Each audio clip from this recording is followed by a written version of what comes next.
Good morning, guys. It's been a while since I've done a video. So, I forgot to pay my non-resident income tax. And it's not really a big deal yet, but I have to pay the year that I didn't pay, and then I also have to pay for last year, this year. So, the taxes are due annually now, and it's due before December 31st. So this is by no means any tax advice. I'm just giving you my situation from my property in Spain. And if you are an owner of foreign property or property abroad, I would advise you to talk to a tax representative or a gestor, as they call it in Spain. The fee is usually between 60 to 150 euros for the service fee. Unfortunately, I waited a little bit too late, so normally the good time to file would be September, but now we're in December, so I have to hustle and go ahead and try and figure out how to do it myself. So the form that I will fill out is called a Modelo 210. I'm going to look at my notes while I talk to you really quick. And the tax that I am paying is called a non-resident income tax. It's also called Impuesto sobre la renta de no residente. IRNR is the abbreviation. So what I did was, this is what I did not pay. My mistake was I assumed that non-resident income tax was the same as non-resident property tax. And so I got busy, I'm trying to manage a foreign property and then a property where I am still in the States, or just the cost of living here still in the States, and so it just slipped my mind.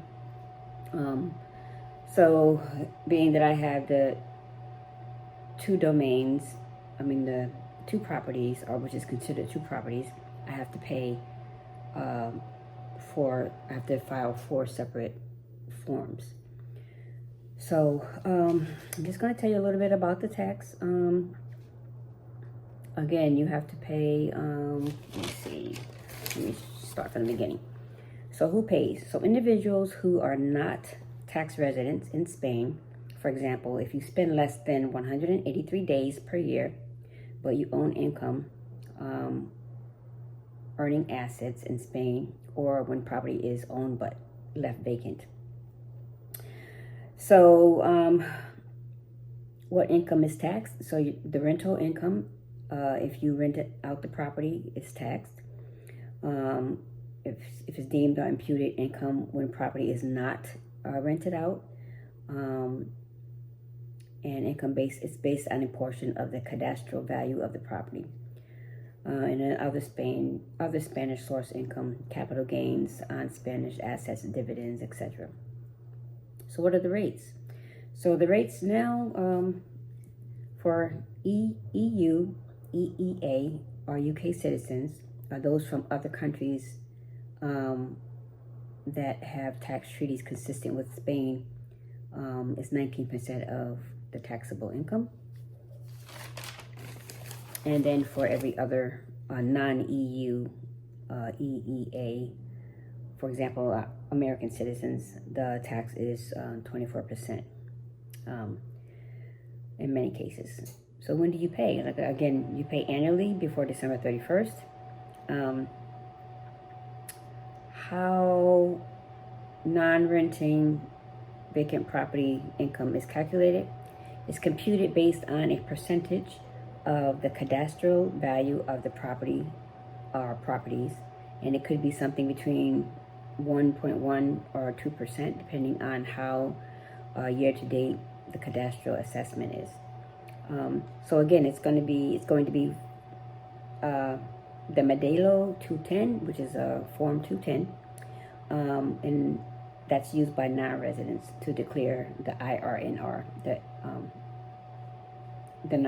income tax for non-residents.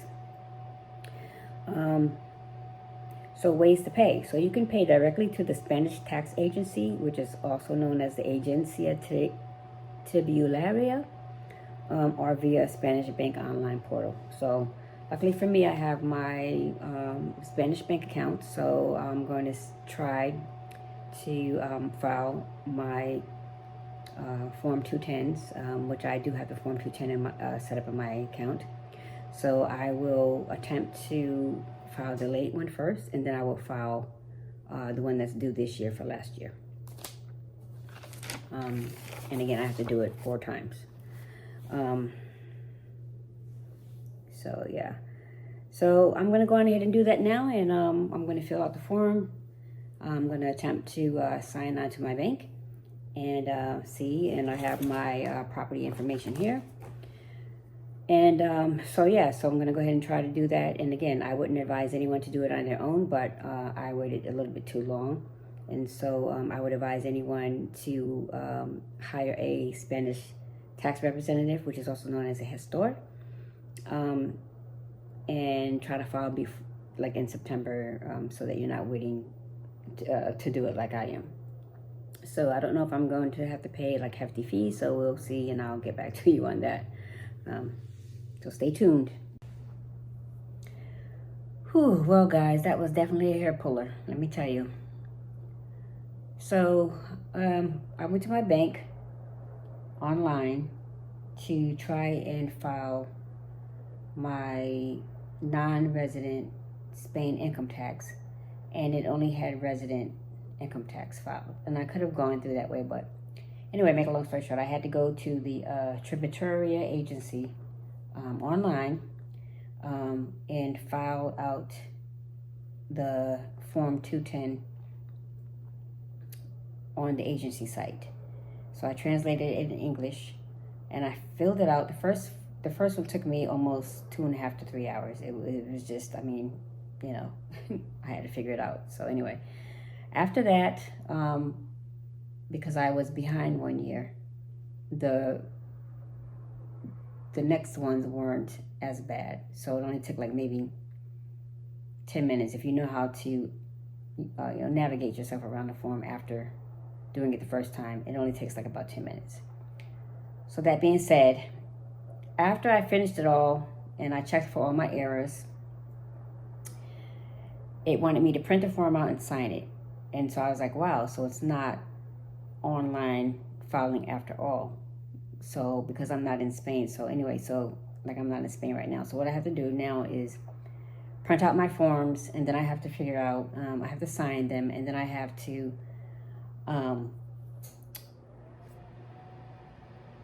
have the money directly withdrawn, or directly withdrawn from my Spain bank account. So that's a whole nother process. Anyway, I would highly suggest that if you can, if it's not your first time, don't wait till the last minute like I did. I mean, of course, mine was like I didn't realize the mistake I made.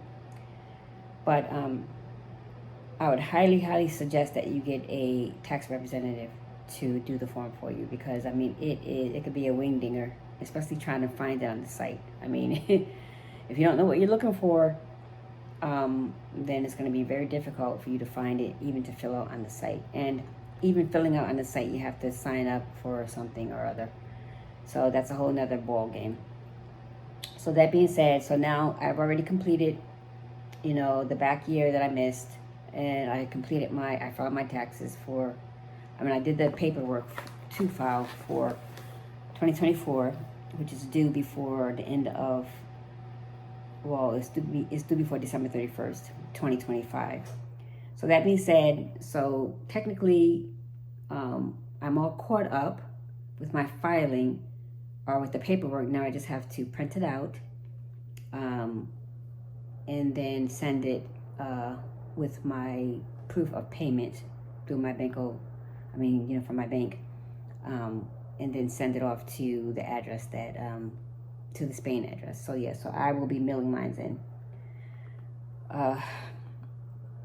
Rule of advice, this is not any tax advice for you. I would highly suggest again that you get a professional to do yours, or don't take this. This is my experience and what I had to go through, because I didn't realize that I did not pay, and then also I waited till the last minute because I didn't realize. I thought it was just going to be easy to just go to your bank and fill out the form and just boom, send it off. Well, no, it's not.